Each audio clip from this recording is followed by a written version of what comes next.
Eu, quando a Érica falou ali sobre como é bom estar aqui mais uma vez, é porque talvez vocês não entendam, né? Eu não sei o motivo da Érica por ter falado isso. A gente nunca sabe o motivo porque alguém falou alguma coisa, né? Mas para mim tem todo um significado. Eu, lá onde estou, em Vila Velha, tem um salmo que não sai do meu coração, que é o Salmo 42, né?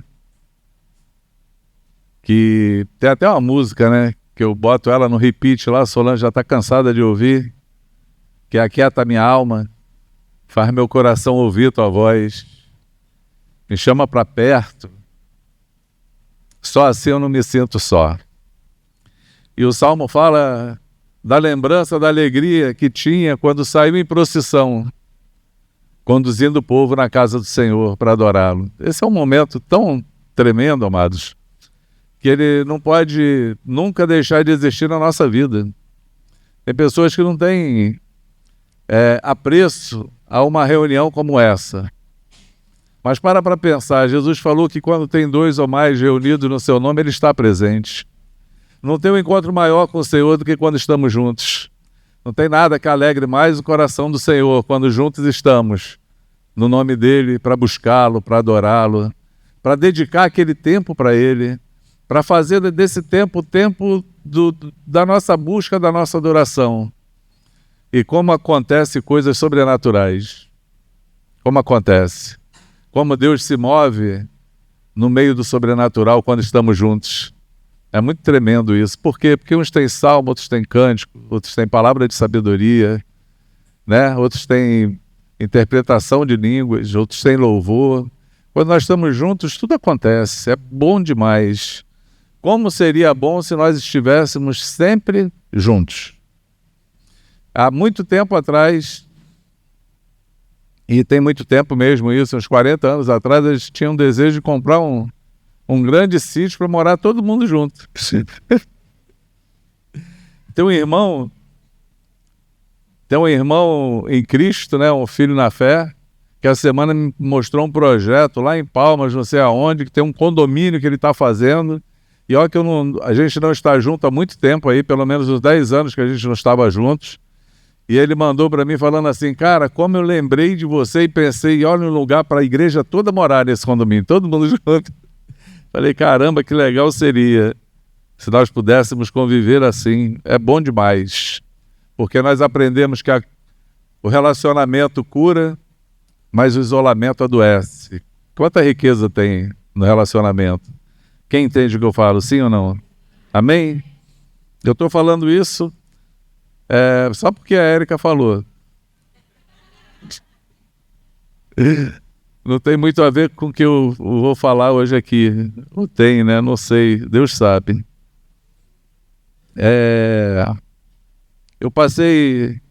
Eu desde que vim de Vila Velha para cá, eu cheguei quarta-feira, eu tenho orado sobre esse momento agora. Porque tem coisas que a gente faz que já é automático na nossa vida, né? Uma vez aqui, a gente estava aí pregando todo dia, né? Quem lidera um grupo pequeno aí, um grupo caseiro, os pastores que estão aí no meio do relacionamento, sabe que a palavra rola todo dia. Todo dia é dia de pastoreio, todo dia é dia de pregar, todo dia é dia de falar. Mas a gente está vivendo hoje um tempo das pequenas coisas, né?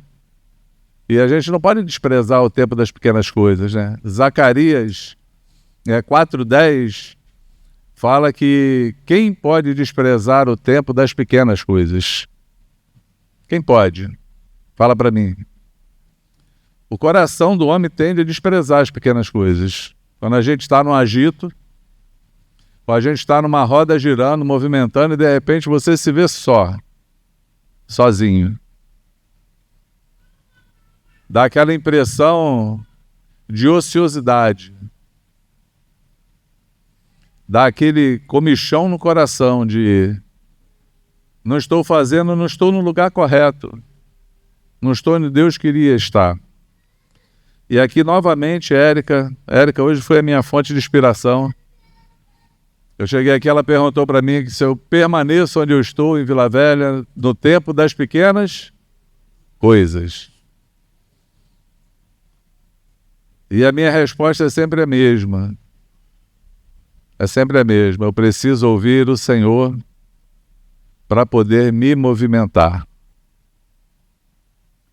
Porque eu escolhi, no dia que me converti, não fazer a minha vontade, mas fazer a vontade daquele que me comprou e me conquistou.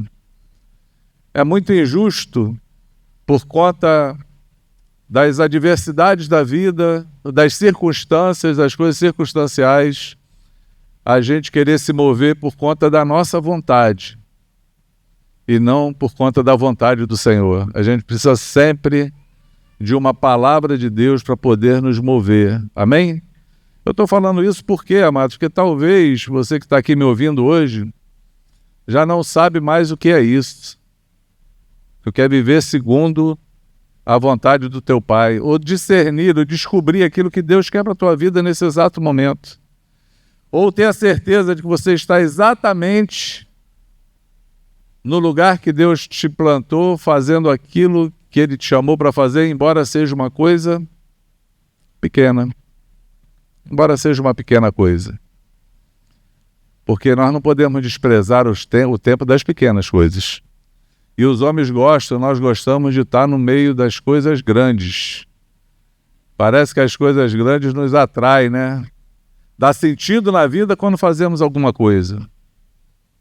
Uma coisa que eu tenho meditado é se hoje vier uma perseguição sobre a igreja, como a gente que está acostumado a muita atividade vai se portar na hora que a atividade acabar. Eu fico imaginando como que a igreja perseguida pode crescer tanto, chamada igreja subterrânea, como ela pode crescer tanto, quando não tem nenhuma atividade aparente, cultos, encontros, transmissões, liberdade como a gente teve aqui de louvar, adorar. Como esses irmãos estão fazendo para propagar o Evangelho, para influenciar pessoas, para salvar pessoas, resgatar pessoas, quando eles não têm nenhuma dessas ferramentas nas mãos. Eles estão escondidos, perseguidos, tudo no miudinho, no ouvido, correndo o risco de morrer, de ser preso. Mas a igreja prevalecendo e crescendo, e a palavra do Senhor crescendo. É uma boa meditação para quem vive no Ocidente. A boa meditação, como essas pessoas fazem para se manterem fiéis e para se manterem no curso. Amém? Essa é uma boa meditação para a gente. E como eu falei desde quarta-feira, ou desde antes de quarta-feira, quando eu sabia que eu ia vir para cá e ia estar aqui hoje, eu comecei a orar ao Senhor para saber, Senhor, o que tu quer falar com meus irmãos? Porque nós somos apenas uma voz, né? A gente está aqui e não está de brincadeira, não está aqui, hoje tem reunião, vamos escolher uma palavra para a gente poder falar aqui, para preencher o tempo. Não. A gente não quer preencher tempo, a gente quer ser pontual naquilo que Deus quer falar. E ontem à noite eu estava entre o ensino, que é as coisas que eu tenho pensado, né? Quando a gente está nas pequenas coisas, as pessoas que chegam até você, o teu caminho é ensinar, abrir a palavra, mostrar a vontade de Deus, o que é o propósito de Deus, o que Deus pensa sobre a igreja, o que Deus pensa sobre a tua vida, o que é ser discípulo de Jesus, qual a condição de ser discípulo de Jesus. E tem uma coisa muito difícil de fazer, é encontrar alguém que tem um coração desejoso de ser um discípulo de Jesus. A gente vive num tempo onde muita gente quer ser crente, quer estar escolhe o melhor lugar para ir, quer estar num lugar grande, das grandes coisas. Aqui é legal, o som é legal, tem painel de LED, tem não sei o quê, mas quando você para sentar, tocar na vida, falar de que Jesus é o Senhor daquela vida e de que ele precisa fazer a vontade do Senhor, aí há uma rejeição muito grande ao Evangelho. Nós vivemos num tempo de apostasia da fé, porque a palavra da cruz tem sido loucura para os crentes. Paulo, quando foi chamado e falou aos Coríntios, ele fala assim: bom, eu não fui chamado para batizar, eu fui chamado para evangelizar.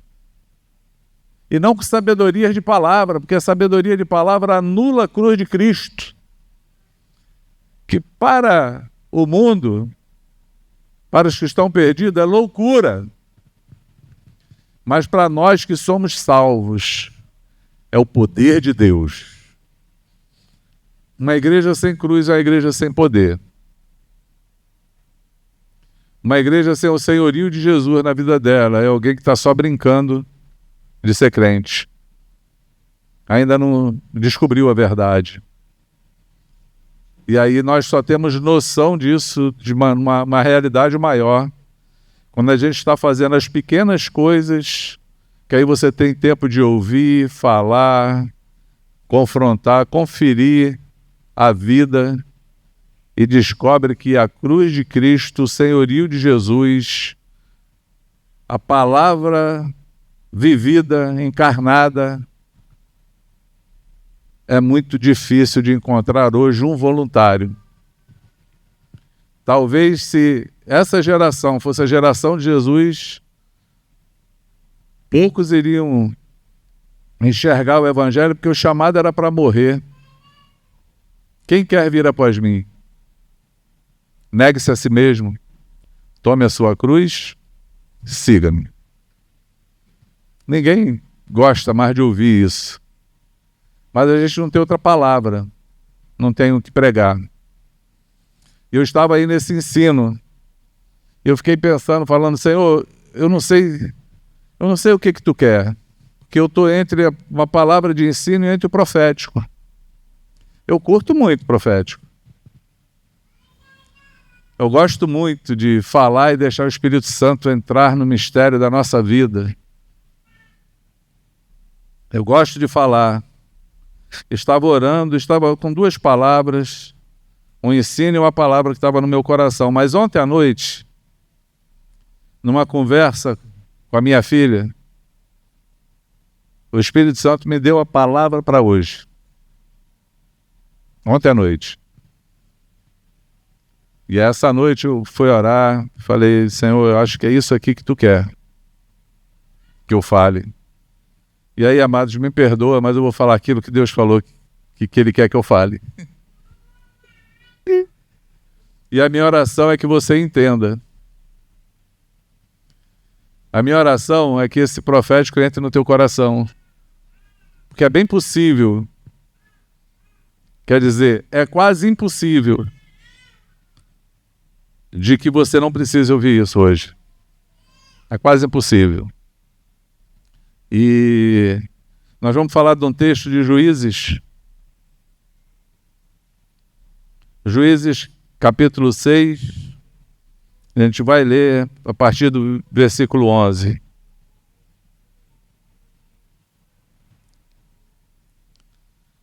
Essa palavra surgiu na minha vida não de um estudo meu. Essa palavra ela aconteceu na minha vida porque eu fui inspirado por um outro pregador que falou. Estava com ele um dia, lá em Vila Velha, curiosamente, nessa época. Os irmãos tinham uma reunião lá no chamado Volner. É Volner, Ana Paula? Era reunião no Volner e eu levei esse irmão para ministrar lá em Vila Velha quando nós fomos, num tempo de pequenas coisas, quando estava lá os missionários lá, Ana Paula, Luciano, Flavinho, Vanessinha, todo missionário lá, Felipe e Vanessa, e mais uma penca de missionário que tinha. E aí esse irmão ministrou e essa palavra entrou assim no meu coração, me animou, essa palavra de Juízes. E ela aconteceu um fenômeno interessante. Porque eu saí de Vila Velha e fui para Curitiba. E não fui por conta de um chamado da igreja para pregar. Eu tinha um filho que morava em Curitiba, um neto, e eu fui visitá-lo. É um neto no duplo sentido, né? Porque o meu filho a gente chama de neto e tinha um netinho que nasceu também, então 2 netos. Isso 2010, 2009. E acabei caindo num grupo caseiro, né? Porque é onde a gente vive, na igreja, no relacionamento, em qualquer cidade que a gente chega, vai ter uma reunião numa casa em algum lugar. E aí o dia que eu cheguei era justamente o dia de uma reunião. E eu fui para a reunião no propósito de chegar lá, sentar, ouvir. E os irmãos estavam reunidos, trabalhavam numa empresa. E estavam num momento assim difícil, porque eles estavam fazendo algo novo que eles não sabiam fazer. As coisas difíceis que acontecem na nossa vida, a gente está começando a fazer, mas a gente não sabe muito o que fazer, não sabe para onde vai. É quando as muletas caem, o alicerce meio que some, e a gente tem que se firmar e dar continuidade na vida. E eu lembro que o irmão estava falando uma palavra assim, não, a gente está no meio de uma selva, mas a gente está armado, né? Fazendo um trocadilho do que ele estava falando, né? Eu pensei, mas não falei, assim, eu estou no mato sem cachorro, mas estou com a espingarda na mão. Se o mato mexer, eu atiro. É mais ou menos isso. E eu com essa palavra no coração, né? E eu ministrei essa palavra. Eles me viram lá e falaram, bom, então, já que tu está aqui, cara, reparte aí com a gente. E eu falei, amados, um pregador pode ser inspirado diretamente pelo Espírito Santo, que fala contigo e te traz a inspiração. Pelo teu tempo de leitura na palavra, você pode ser inspirado também. Deus te dá uma palavra, um texto, aquilo surge no teu coração, você vai ministrar sobre aquilo. A tua inspiração pode vir de uma literatura, de um livro, de algo que você leu. Pode vir de um pregador que falou, você ouviu e o teu olho assim abriu, você enxergou alguma coisa e te inspirou também. Tem várias maneiras que Deus tem de nos inspirar para falar conosco. E eu falei, eu fui inspirado por uma palavra, que ela não é nem minha, mas eu quero compartilhar com vocês. Eu compartilhei essa palavra e tinha uma mulher lá nesse encontro, que eu conheci naquele dia. E curiosamente, falando antes com minha filha, ela encontrou com ela lá em São Paulo, ela mandou um beijo para mim. E eu encontrei com essa mulher 2 vezes. A primeira vez foi quando eu ministrei essa palavra, a segunda foi quando eu encontrei ela, ela olhou para mim e falou assim, naquele dia, naquele encontro, aquela palavra que você ministrou mudou a minha vida. Mudou, transformou a minha vida totalmente.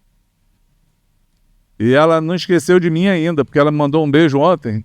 Isso foi em 2009, então ela não esqueceu ainda. A palavra está viva dentro dela, e isso me deu certeza de que tem pessoas aqui como essa mulher que precisam ser transformados, precisam ser encontrados para que tenha uma mudança, vire uma chave na tua vida.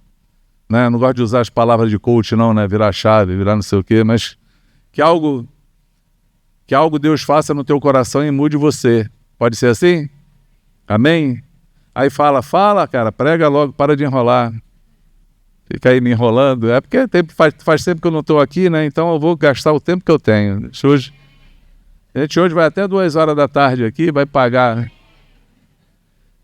mais, vai ser o maior rolo aqui. Mas eu queria que você prestasse atenção no tempo.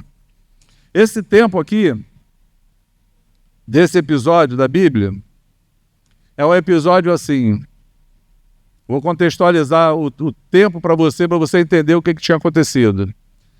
Deus tinha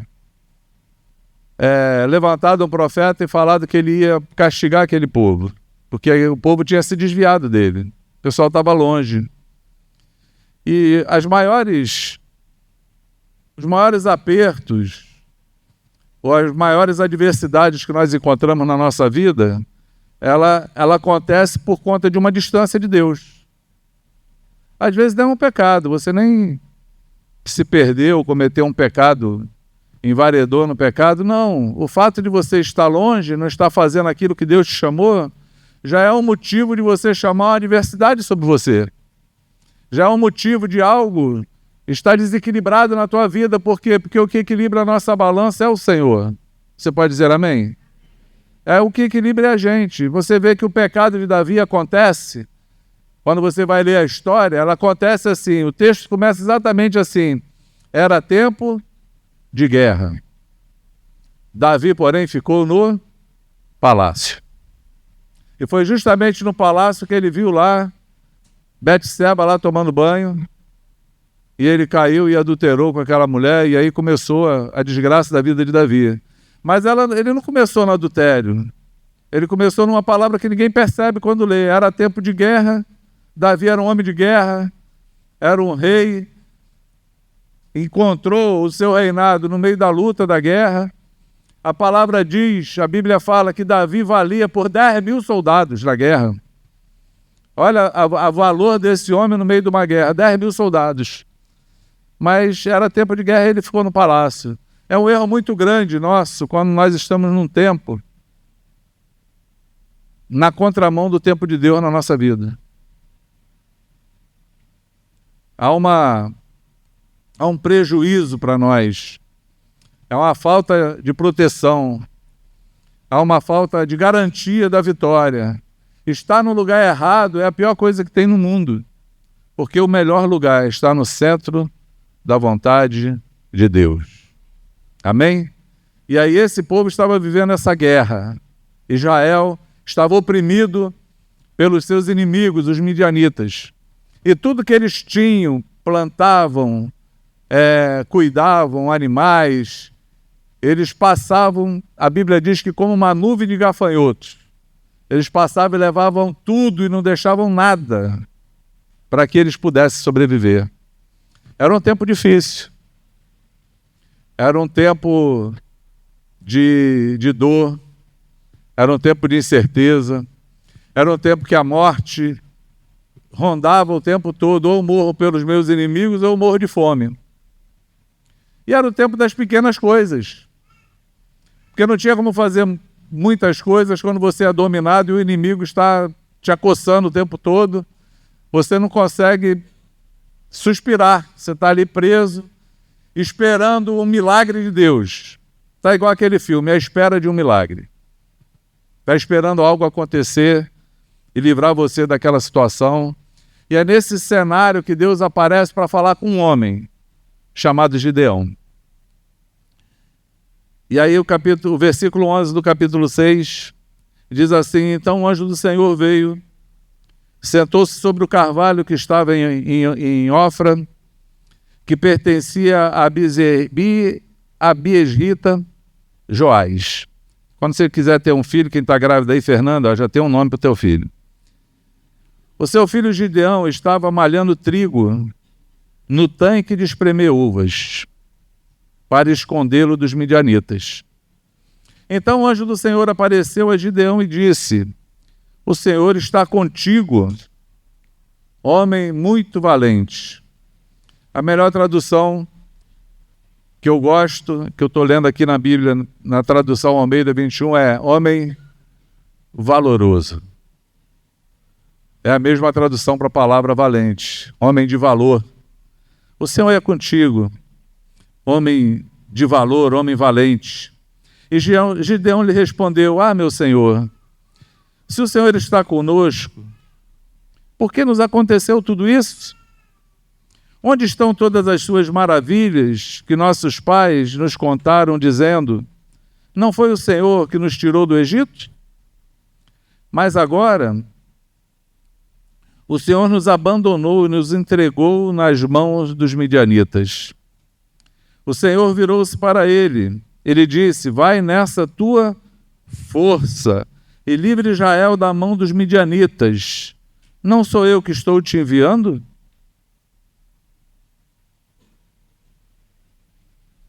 Só até aqui. Para pensar. Gideão está fazendo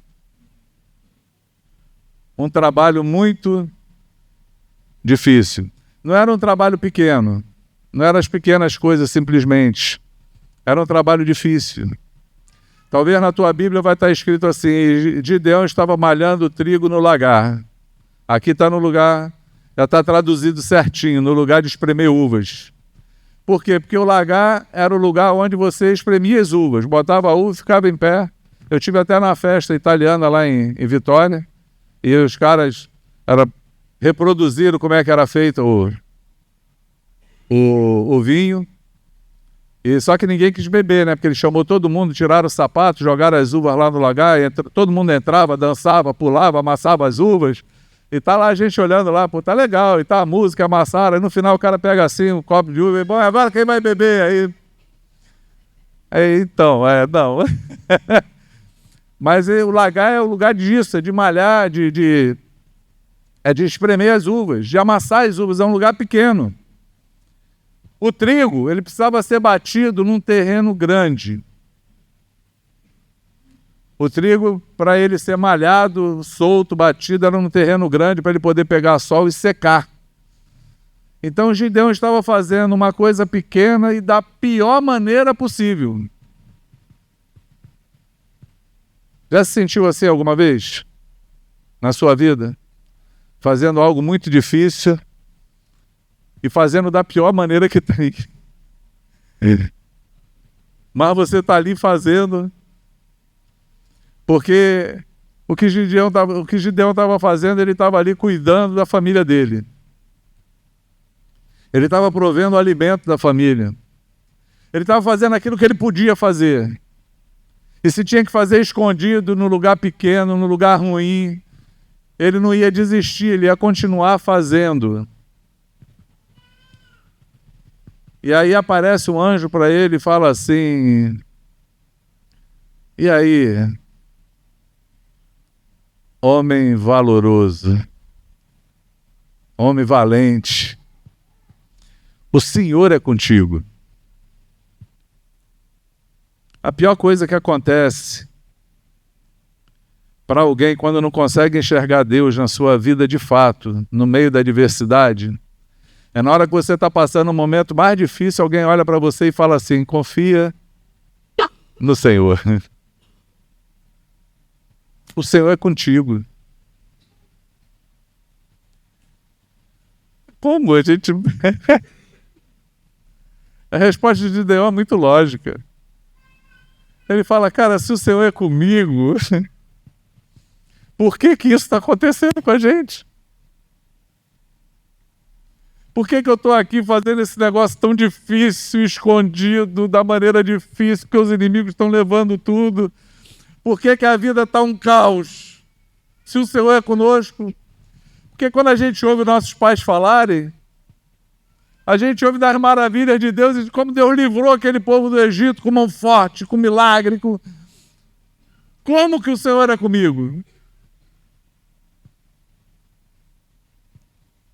Ele está falando: qual é a possibilidade disso acontecer, de o Senhor ser comigo?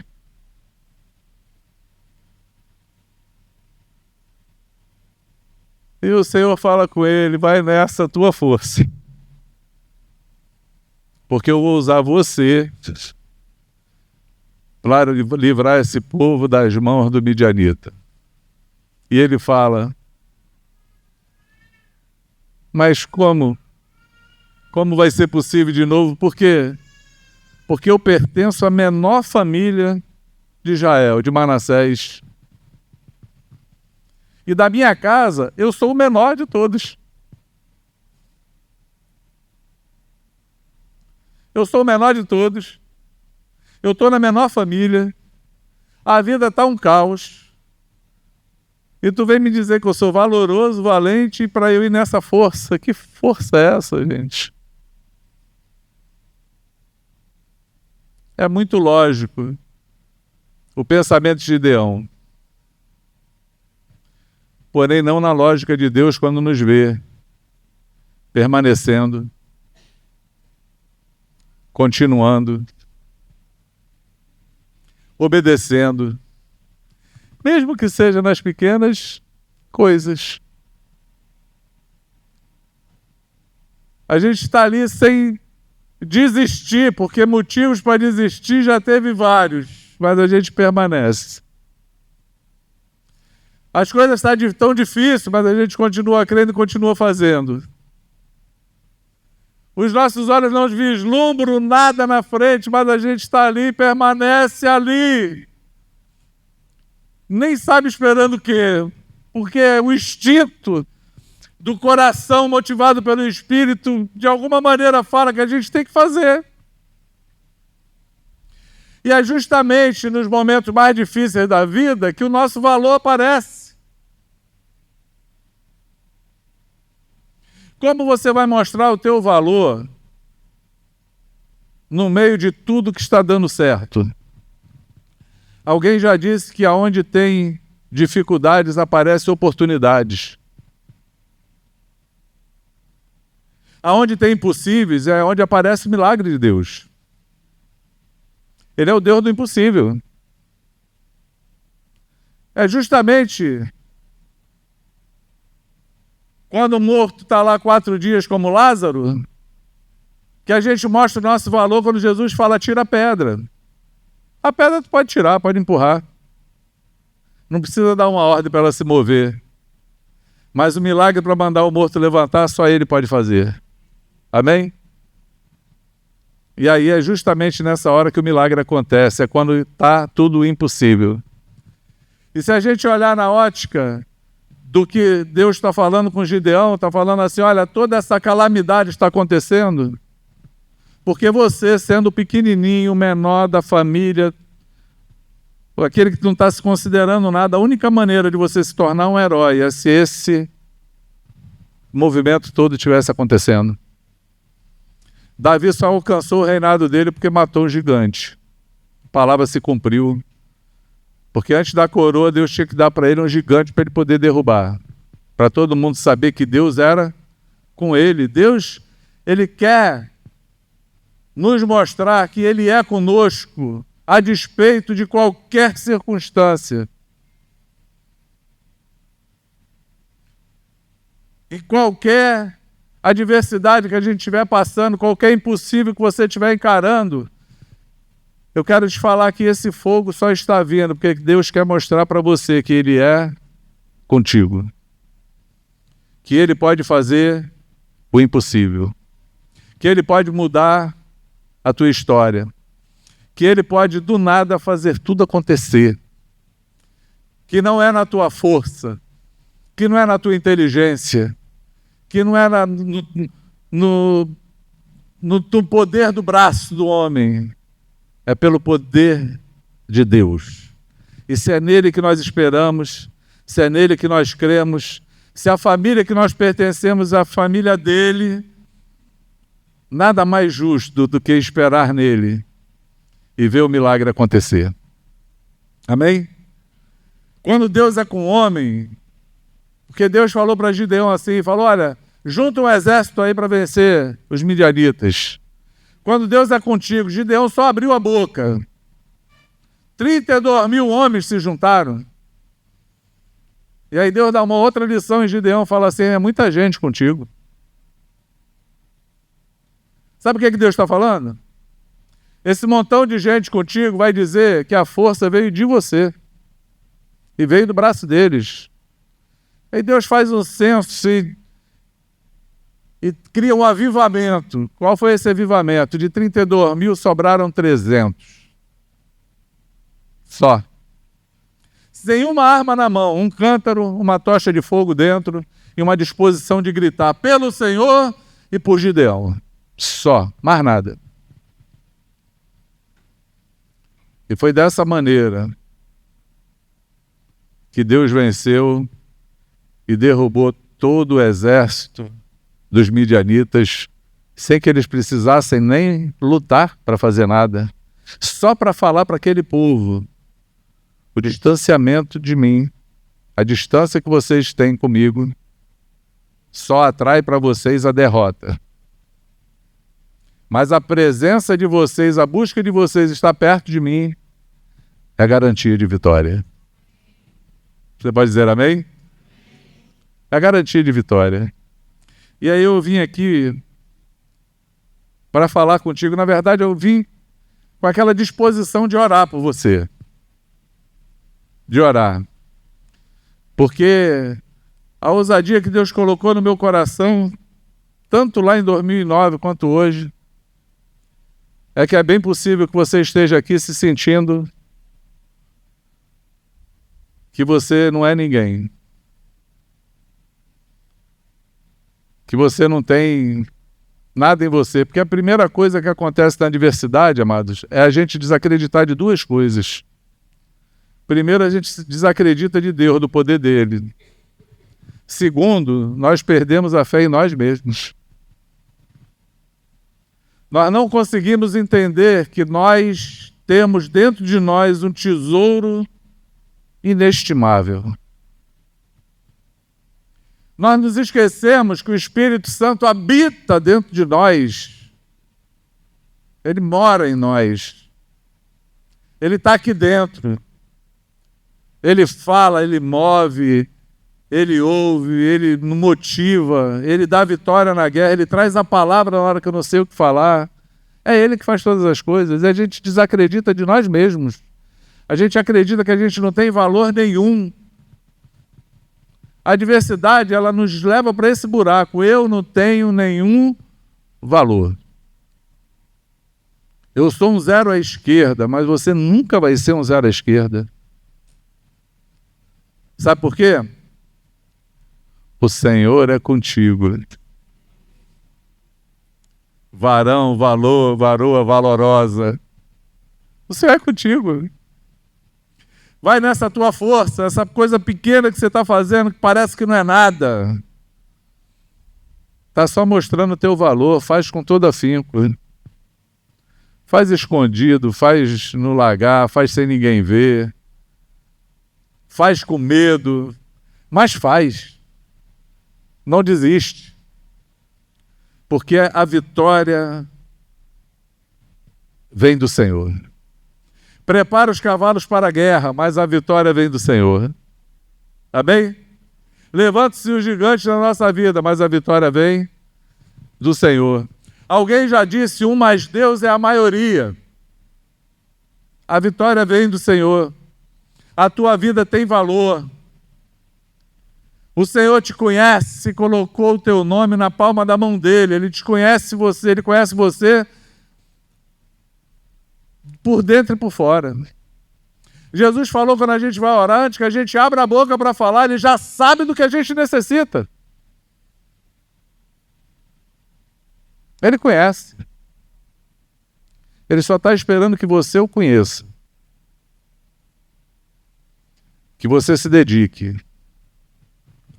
Que você permaneça firme. Porque ele vai mostrar o teu valor. Ele vai te tirar desse caminho, vai te levar no lugar mais alto. Essa aflição passa. E a vitória vem de quem? Vem do Senhor. E eu quero orar contigo. Eu falei que eu ia até 2 horas, mas o meu papo era rápido. Eu quero orar contigo, que está precisando ouvir o Senhor falar contigo. Vai nessa tua força. Homem, mulher, valorosa. O Senhor é contigo. Porque se você está precisando disso hoje, dessa reconciliação, dessa reconectar o coração, se você acredita que Deus pode fazer aquilo que você não consegue fazer, se você acredita que mesmo que você não entenda nada, Ele vai fazer. Lembra que Jesus falou para Pedro, o que eu faço tu não sabe agora, mas vai compreender depois. Nem tudo Ele explica na hora, por quê? Amado, porque Deus não dá conta das suas obras para ninguém. Ele não presta conta com o homem, Ele é Deus e faz. Eu acho que a maior sensação de êxtase de Deus, de vontade de Deus, é igual com todo pai. Quando o filho pergunta assim, mas eu vou fazer isso por quê? Ele, porque eu quero. Porque eu estou mandando. Acabou. Sou Deus. Amém? Porque alguém tem filho assim que é questionador? Faz não sei o quê, mas por quê? Porque eu estou mandando. Manda quem pode, obedece quem tem juízo. Zé Fini. Ele não precisa prestar conta. Amanhã você vai saber o que ele está fazendo. Mas ele está fazendo. Ele está fazendo. Eu vim hoje aqui tirar você porque eu quero encontrar pessoas hoje aqui Como eu encontrei aquela mulher em 2009 que falou, cara, aquele dia mudou a minha vida. Mudou a minha vida. E eu quero orar para você que precisa e necessita de uma mudança de vida. Mas é uma mudança de vida com Deus. Não estou te chamando aqui para... Eu vou sair agora dessa pindaíba e vou ficar rico, não. Não. Você vai enxergar Deus de outra forma. Ele vai te pegar pela mão e vai te conduzir. Talvez você tenha orado e a maior ação tua é falar assim, Senhor, fala comigo. Me mostra o caminho. Dá um sinal. E Ele hoje está respondendo a tua oração. Está falando, vem para perto. Chega até a mim. Vem comigo. Mantenha o curso no que você está fazendo, mas confie em mim. Eu vou fazer todas as coisas. E é Ele que vai fazer e vai mudar a tua vida. Quem quer orar? Quem quer orar? Tem alguém aqui querendo orar?